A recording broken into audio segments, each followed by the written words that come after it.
Mr. Speaker, I don't... Gentleman from Richmond City. Thank you, Mr. Speaker. Ladies and gentlemen of the House, the hour is late. I will be brief.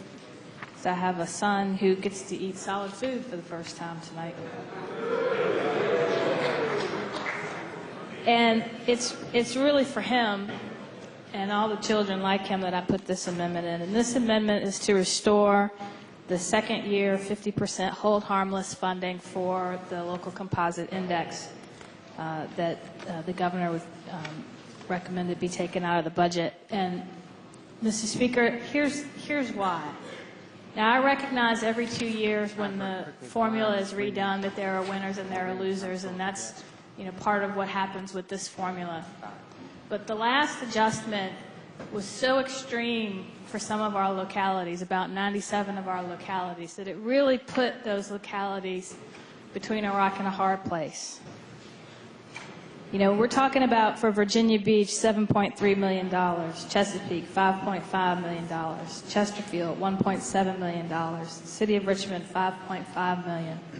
And when you add that to a lot of the other actions that we have taken that have shifted some of our costs from the state to the localities, we are putting them in a position where they have to choose between cutting classes, laying off teachers, increasing class sizes, or raising taxes. And we can leave here and say that we funded transportation, and we funded higher ed, and some of the other things that we did, and we didn't raise taxes, but we are passing the buck to our localities. And I really do believe transportation is important. But in my district, in Central Virginia in particular, and a lot of our urban core cities, what we're hearing more from our constituents than about transportation is about our schools. When the gentleman from Henrico had a bill in here, a school choice bill, trying to help thousands of children who want to leave those schools and go to private schools, and I spoke about the ones that were left behind. And the LCI formula is what is failing the kids that are left behind, because the formula is broken.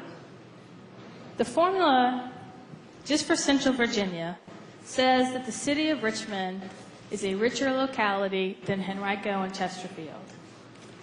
What the formula fails to account for is the old 200-year-old infrastructure that is crumbling that the city has to fix, the high poverty rate, and the people with disabilities and in poverty who are using many more city services.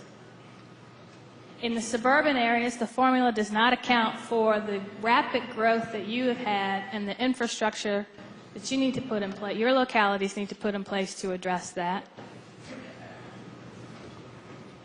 And again, the last year, the change to the formula was very, very dramatic, more so than in any other year. And so what this amendment proposes is a one-time expenditure to help cushion that blow for one more year.